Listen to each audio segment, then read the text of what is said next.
ہم نے رب کے حکموں کو توڑا، ہم نے پرواہ ہی نہیں کی۔ ہم سمجھے دنیا میں آئے ہیں تو ہماری دنیا ہے، آوارہ ہوں، خواہشات نفس کے مطابق زندگی گزاریں، آنکھیں بے حیائی میں لگی رہیں، سوچیں آوارگی میں لگی رہیں، کان نغمے سنتے رہے، زبان جھوٹ بکتی رہی، ظلم و جبر کا بازار گرم رکھا، عصمت عزت پامال کرتا رہا، لوگوں کا مال لوٹتا رہا، حق غصب کرتا رہا، کلیجے اور دل چیرتا رہا، لوگوں کو زخمی کرتا رہا، لوگوں کے جذبات سے کھیلتا رہا، پرواہ نہیں کی کہ یہ دنیا ہے، امتحان گاہ ہے، چند دنوں کے لیے آئے ہیں، اللہ کے حضور پیش ہونا ہے، عملوں کا حساب ہونا ہے۔ اب جب وہ دیکھیں گے کہ ہمارے ساتھ کیا ہونے والا ہے تو ان کے چہرے پہلے بگڑ جائیں گے۔ کیوں؟ وہ گمان کریں گے کہ ان کی ریڑھ کی ہڈی توڑ دی جائے گی، ایسے عذاب آئیں گے جس طرح کسی کی ریڑھ کی ہڈی ٹوٹ جائے تو اس کا چہرہ شگفتہ گلاب تو نہیں ہوتا، اس کا چہرہ جو ہے وہ تو کس قدر مرجھایا ہوا ہوتا ہے۔ تو اللہ ارشاد فرماتا ہے اس طرح ان کے چہرے ہوں گے۔ ابھی عذاب آیا نہیں ہے لیکن چہرے پہلے اترے ہوئے ہوں گے، اور جب عذاب کی بھٹی میں ڈالے جائیں گے، اللہ اکبر، اور وہ سخت عذاب، حضور نے جبریل امین سے پوچھا مجھے جہنم کے عذابوں کا ذکر سناؤ۔ عرض کی حضور سب سے ہلکے عذاب کی کہانی سناتا ہوں، اور وہ یہ کہ جہنمی کے پاؤں میں آگ کا جوتا رکھا جائے گا، باقی پورا بدن اس کا سلامت ہوگا۔ یہ سب سے ہلکے عذاب کی کیفیت ہے۔ اب پاؤں میں آگ کا جوتا ہوگا، حدت، گرمی، شدت اتنی ہوگی کہ دماغ پگھل کے ناک اور کانوں کے راستے سے باہر آ جائے گا۔ پاؤں میں رکھے ہوئے جوتے کی گرمی دماغ کو ایسے چڑھے گی کہ وہ پگھل جائے گا اور ناک اور کانوں کے راستے سے باہر آ جائے گا۔ تو اللہ کے عذاب کے خوف سے چہرے بگڑ جائیں گے، حالت سلامت نہیں رہے گی۔ یہ بات ذہن میں رکھیں کہ اللہ جس کو جہنم میں ڈالے گا اس کو اس صورت میں نہیں ڈالے گا، یہ محمدی صورت ہے، یہ شکل اس کی چھین لی جائے گی اور اس کی شکل بڑی کر دی جائے گی۔ اس کا ایک ایک دانت احد پہاڑ جتنا ہوگا۔ احد پہاڑ کا پھیلاؤ 15 کلومیٹر پہ ہے، 15 کلومیٹر کا ایک دانت، اور 32 دانت کتنے ہوں گے تو منہ کتنا بڑا ہوگا۔ اس کو اتنا بڑا اس لیے کیا جائے گا تاکہ وہ عذاب کی تکلیف زیادہ سہے۔ 70 گز موٹی کھال ہوگی، اور کھال جل جائے گی تو اللہ قرآن میں فرماتا ہے ہم نئی کھال دے دیں گے تاکہ عذاب کی تکلیف اس کو گوارا کرنی پڑے۔ پھر چیخے گا، چلائے گا، ہائے مجھے پانی دو، پانی دو، پیاس کی شدت ہے۔ 70 سال تک تو اس کی کوئی آواز ہی نہیں سنے گا۔ 70 سال کے بعد داروغہ جہنم چیخ کر کہے گا کیا مانگتا ہے؟ وہ بولے گا مجھے پانی چاہیے۔ کہا جائے گا تو بے بھی ملتا ہے پانی۔ پھر داروغہ جہنم اسے پانی دے گا، کوکا کولا کی بوتل دے گا یا پیپسی تھما دے گا یا منرل واٹر کی بوتل دے گا؟ نہیں، قرآن بتاتا ہے اسے مائے حمیم دیا جائے گا، کھولتا ہوا پانی، اور وہ اتنا گرم ہوگا جب پینے کے لیے چہرے کے قریب کرے گا اس سے اٹھتی ہوئی بھاپ کی وجہ سے چہرے کی کھال ادھڑ کے اس کے اندر گر پڑے گی، لیکن اس کے باوجود اس کو پینا پڑے گا۔ اللہ فرماتا ہے یہ دنیا ہی سب کچھ نہیں ہے، سمجھ لیا یہی سب کچھ ہے، آخرت کو بھول گئے، صبح اٹھے کام پہ چلے گئے، شام آئے آوارگی میں چلے گئے، صدائیں آتی رہی حی علی الصلاح حی علی الفلاح، کوئی پرواہ نہیں کی، نہ پیشانیوں نے سجدے کیے، نہ سوچوں میں پاکیزگی آئی، زندگی یوں گزار کے چلے گئے۔ ایسے نہیں، کہا ایک وہ ہوں گے جن کے چہرے شگفتہ گلاب ہوں گے، ایک وہ ہوں گے جن کے چہرے بگڑے ہوئے ہوں گے۔ اللہ اکبر، کلا اذا بلغت التراقی، یہ تو قیامت کا منظر ہے نا، قیامت سے قبل بھی ایک منظر ہے، اللہ اس منظر کو بھی بیان کر رہا ہے، کلا اذا بلغت التراقی، ہاں جب جان گلے کو پہنچ جائے گی۔ اے انسان تیرے اوپر وہ گھڑی بھی آنے والی ہے، وہ وقت بھی آنے والا ہے جب سانس اس ہنسلی میں اٹک جائے گا، جب سینے سے بھی سانس اوپر چلی گئی، اب ڈاکٹر بھی لا علاج قرار دے رہے ہیں کہ اب علاج نہیں رہا ہے، جان بس اب نکلنا چاہ رہی ہے، اور کہا جائے گا کوئی جھاڑ پھونک والا بلاؤ۔ اب ڈاکٹروں نے تو جواب دے دیا، اب سانس اٹک گئی گلے میں، چند لمحوں کی مہمان ہے۔ اب ڈاکٹروں نے کہا اب ہماری جانب سے لا علاج ہو گیا، اب لے جاؤ اس کو گھر، یا وینٹیلیٹر پہ ڈال دیتے ہیں اس کو، بس اب ہماری جانب سے کوئی اس کا علاج نہیں ہے. اب گھر والے روتے ہیں, کہتے ہیں کوئی جھاڑ پھونک والا لاؤ, کوئی دم والا لاؤ, شاید وہ کوئی دم کرے تو اس کی جان میں جان آ جائے. ڈاکٹروں نے تو لا علاج قرار دے دیا. وَظَنَّ عَنَّهُ الْفِرَاقُ. اللہ فرماتا ہے یہ تو جھاڑ پھونک والے کو ڈھونڈ رہے ہیں, لیکن جس کی سانس یہاں اٹکی ہے وہ سمجھ گیا ہے اب موت آ گئی ہے. اس کو یقین ہو گیا ہے کہ اب موت کے لمحے آ گئے ہیں, اب میں بچ نہیں پاؤں گا. اب آنکھیں تاڑے لگی ہوئی ہیں. وَالْتَفَّتِ السَّاقُ بِالسَّاقِ. پنڈلی پہ پنڈلی چڑھ رہی ہے. جب موت آ جاتی ہے تو پھر پنڈلی سے پنڈلی لپٹ جاتی ہے, اس کو پھر جدا کرتے ہیں اور جدا کر کے دونوں انگوٹھے باندھ دیتے ہیں تاکہ پنڈلی کے اوپر پنڈلی نہ چڑھے. اللہ وہ منظر بیان کرتا ہے, صاحب یہ وقت آنے والا ہے جب دونوں انگوٹھے باندھ دیے جائیں گے, جب ناک میں روئی ٹھونس دی جائے گی, جب چٹے لباس میں کفن دیا جائے گا, جب غسال کے سامنے بے بس پڑے ہوں گے, وہ چاہے یہ بازو اٹھائے چاہے یہ بازو اٹھائے, گرم پانی ڈالے یا سرد پانی ڈالے, جب بس پڑے ہوئے ہوں گے جو ہے وہ غسل دینے والوں کے, اور ناک میں روئی ہوگی اور دونوں انگوٹھے آپس میں بندھے ہوں گے. یہ محل, یہ ماڑی, یہ کوٹھیاں, یہ بنگلے جس کو سویر شام لگ کے حلال حرام کی تمیز کیے بغیر بنایا تھا, غوث اعظم رضی اللہ تعالیٰ عنہ بولے مکان بنا رہا ہے, بسیں گے اور حساب تو جا کے دے گا. اور یہ تو ایک رات بھی تجھے اس گھر کے اندر نہیں رکھیں گے کہ چلو ایک رات مہمان رکھ لیں. کہتے ہیں نہیں نہیں, مہمانوں نے بھی جانا ہے تو جلدی کرو, اس کو سپرد کراؤ. وہ تو تیرا لباس بھی پھاڑ کے اتاریں گے, خود غسل دینے کے لیے تیار بھی نہیں ہے. تجھ سے خوف آنے لگا ہے. جاندی واری ڈرونا بنے ہوتے, ہاتھ نہ لاندے ڈر دے, جنہ لئی تو پاپ کمائے اج کتھے نہیں تیرے کر دے. آج تو وہ تیرے ساتھ تجھے غسل دینے کے لیے آمادہ نہیں ہے.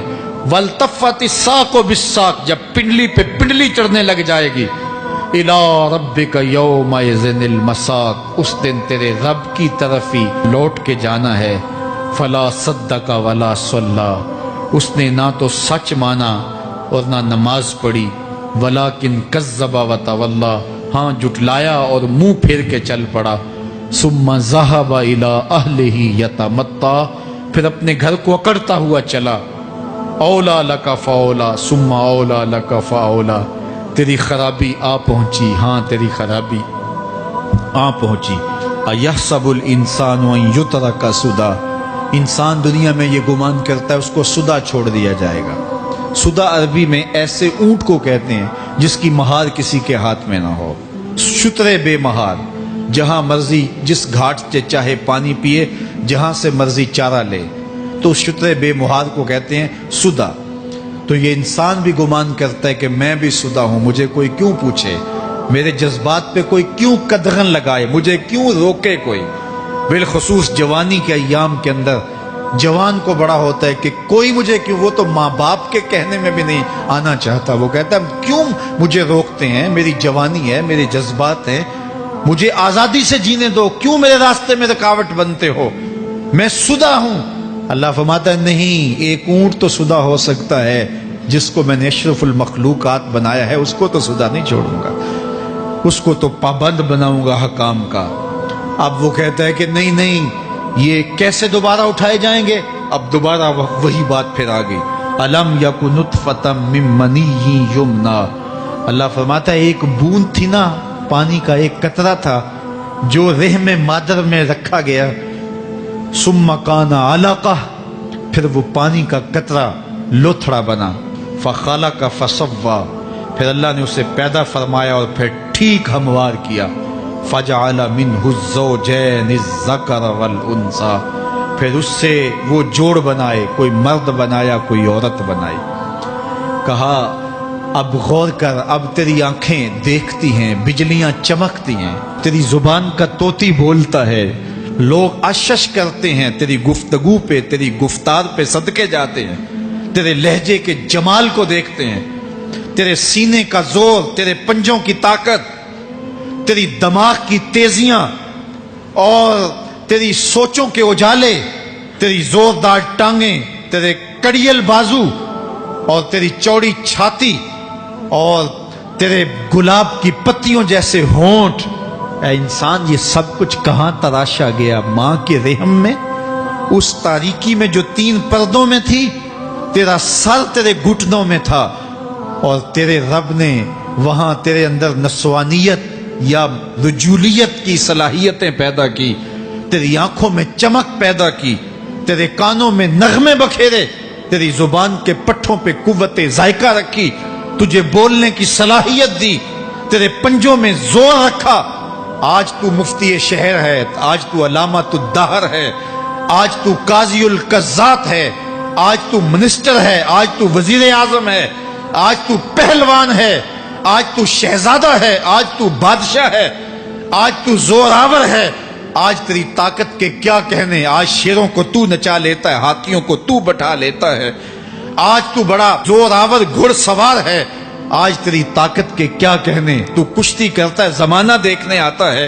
آج تیری طاقت کے شوہرے ہیں، تیری عظمت کے تنتنے ہیں، لیکن انسان تو ایک ناپاک قطرہ تھا اور رحم مادر میں تھا۔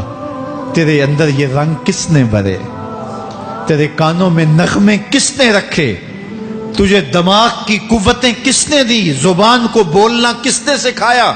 آنکھوں میں توانائیاں کس نے رکھی؟ تیری زبان کا طوطی بولتا ہے، یہ سلیقے کس نے دیے؟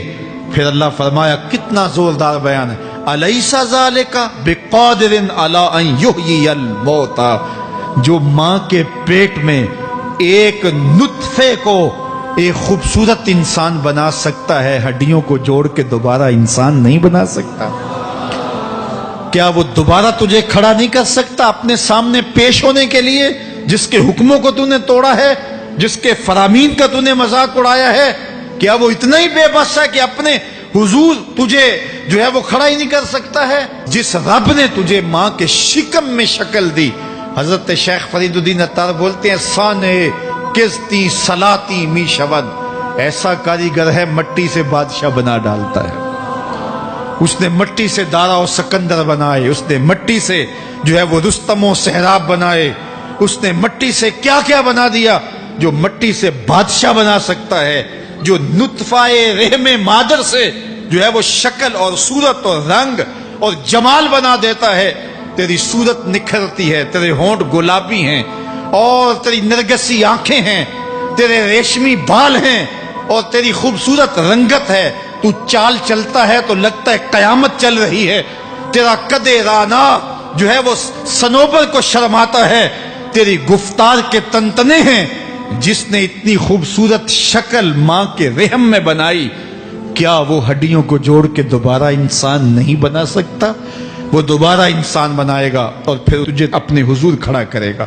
اور ایک حدیث میں آتا ہے، اللہ بندے کو اپنے حضور کھڑا کرنے کے بعد اپنے سامنے سے ہٹنے نہیں دے گا جب تک 5 سوال نہیں پوچھ لے گا۔ ان عمرہ ہی فیما افنا ہو، اس کی عمر کے بارے میں پوچھے گا، کہاں ضائع کی؟